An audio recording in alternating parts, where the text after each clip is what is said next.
देव पितर का काम क्या है? कोई तुमसे पूछे कि पितर और देव पितर में अंतर क्या है, पितर और देव पितर में अंतर क्या आता है, देव पितर का कार्य क्या है?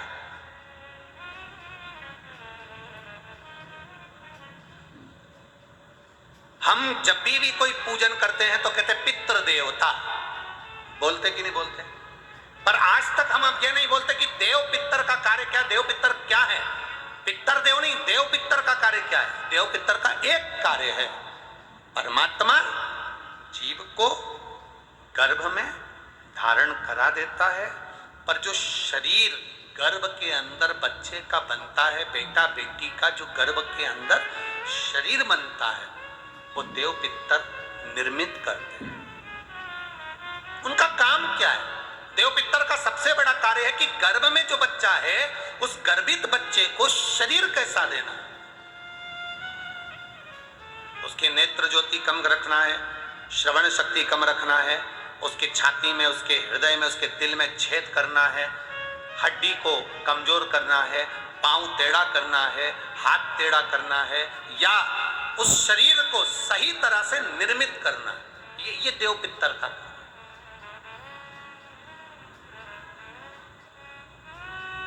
ये देव पितर का।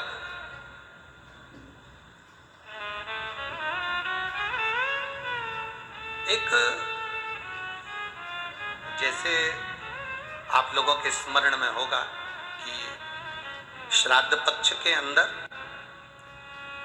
चुटकी भर आटा दरवाजे की दोनों चौखट पर डाला जाता है।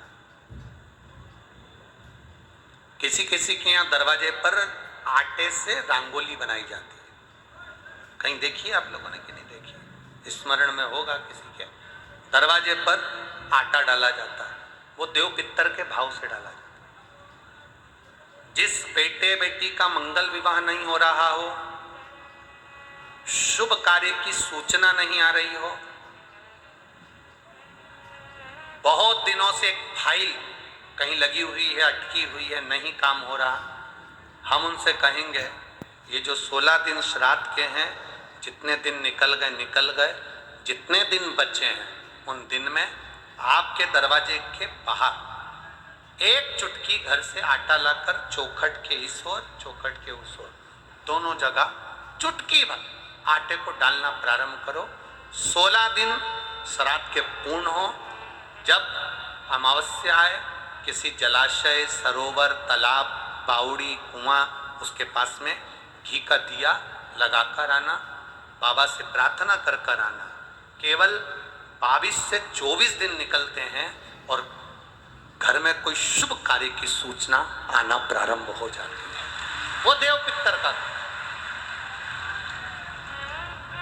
वो कार्य देव पितर का। वो देव पितर किस तरह से करेगा? बेटे की शादी, बेटी की शादी, हम कहें किसी के 42 साल भी अगर उम्र हो गई है, 40 साल, 42 साल, 35 साल, 38 साल, शादी नहीं हो रही तो कर देखना, एक बार बाबा से प्रार्थना कर देखना।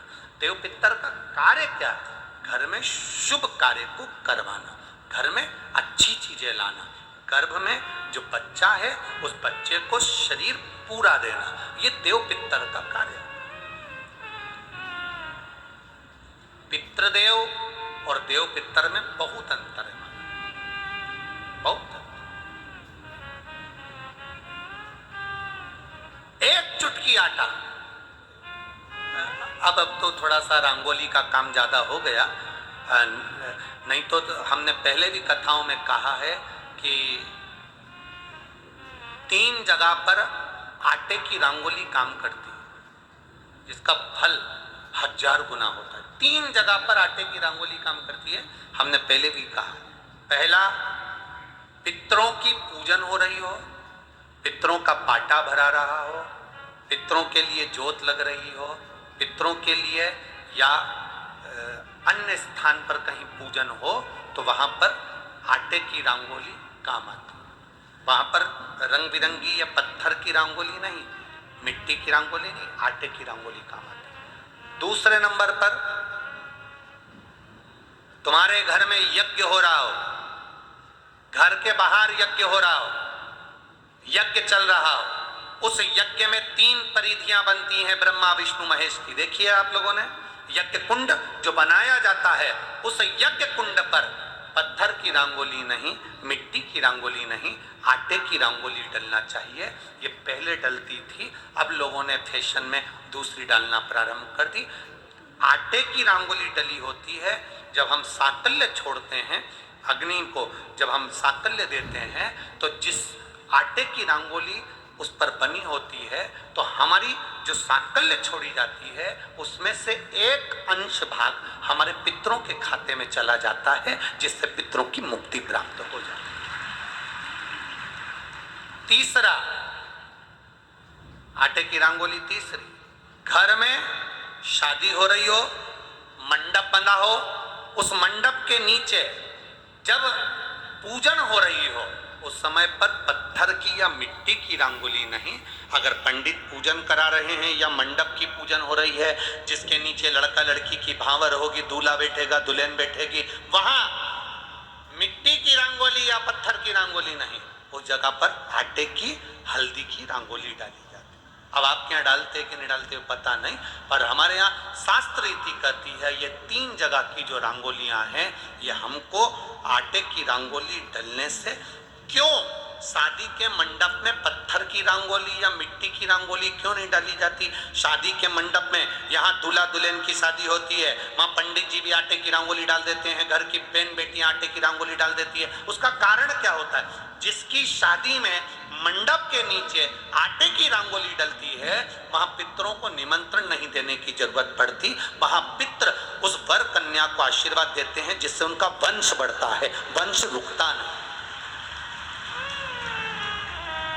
और ये निश्चित है जिसकी शादी में, जिसके विवाह में आटे की रंगोली डलकर भावर हुई होगी उसके घर में संतान सुख रुक नहीं सकता, उसके यहाँ संतान का सुख होता ही है।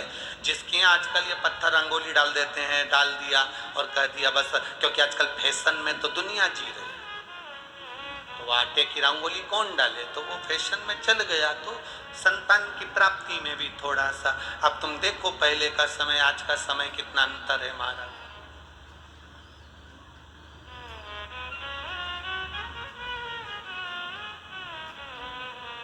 पहले के समय में संतान का सुख शादी के 1-2 साल में प्राप्त हो जाता था। आज के समय में संतान का सुख जब तक डॉक्टर के यहाँ दोनों जांच नहीं करा कर जाए, दिखा कर नहीं आ जाए, सब लोग कह रहे हैं डॉक्टर साहब जरा देखो संतान, डॉक्टर साहब बोले जांच करना पड़ेगी, बहू की भी जांच हुई, बेटे की भी जांच हुई, सब अच्छा है, उसके बाद भी संतान का सुख, उसके बाद भी संतान की प्राप्ति। शिव तत्व को जानिए। शिव महापुराण की कथा कहती है 3 जगह आटे की रंगोली की मूलता है। बोलेंगे आप लोग, पहला स्थान दरवाजे की चौखट, दूसरा स्थान बोलते जाओ जल्दी यज्ञ कुंड, तीसरा स्थान शादी का मंडप जहां पर भले चुटकी भर आटे की रंगोली बने पर वो जरूरी है। 3 स्थान आटे की रंगोली के, ये उसी तरह है